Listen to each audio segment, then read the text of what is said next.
এখানে আমি কিছু চিংড়ি নিয়েছি। এই মাছটির ভিতরে এখন আমি ম্যারিনেট করব। প্রথমে দেব টেস্ট অনুযায়ী লবণ, হাফ চামচের মতো,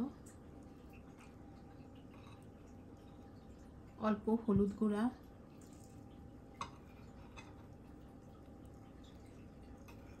শুকনো মরিচের গুঁড়া,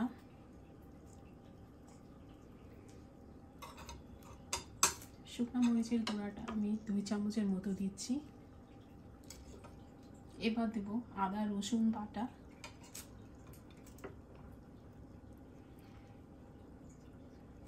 এক চামচের মতো।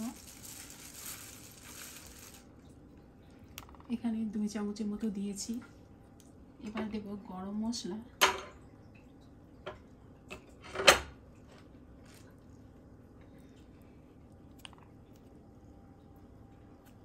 1 চামচ ভর্তি 1 চামচ।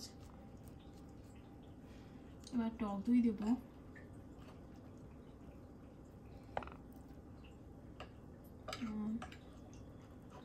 2 টিস্পুন।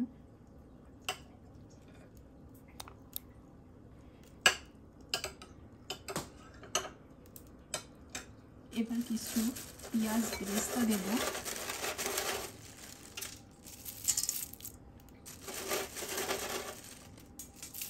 এই সব উপকরণ দিয়ে এখন আমি খুব ভালোভাবে মাছটিকে মেখে নেব।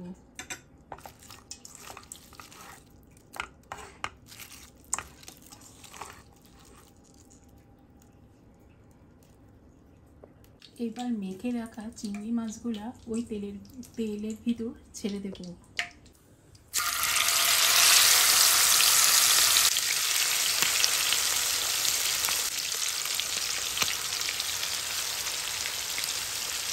এখন আমি একটু এটাকে এই তেল আর ঘি মিক্স করা এই মশলা দিয়ে এটাকে এখন আমি একটুখানি ভালোভাবে কষিয়ে নেব।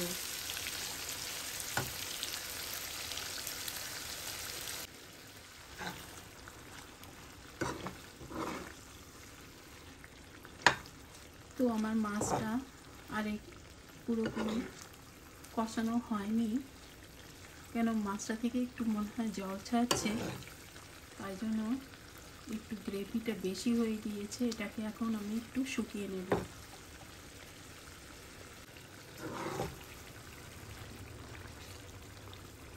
চিংড়ি দিয়ে খুব একটা জাল করলে মাছটা কিন্তু শক্ত হয়ে যায়, সেই দিকে আমাদের খেয়াল রাখতে হবে। খুব তাড়াতাড়ি রান্নাটা হয়ে যায়।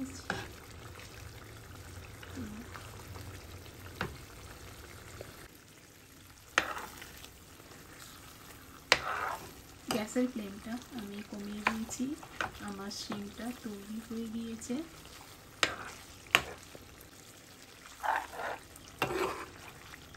তো সব জলটা শুকিয়ে যে তেল উপরে চলে আসছে, তার মানে রান্নাটি এখন হয়ে গিয়েছে।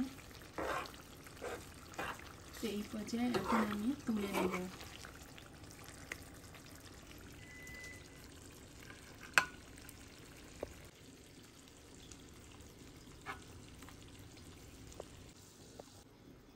তৈরি করে নিলাম সুস্বাদু এই শিম কারি।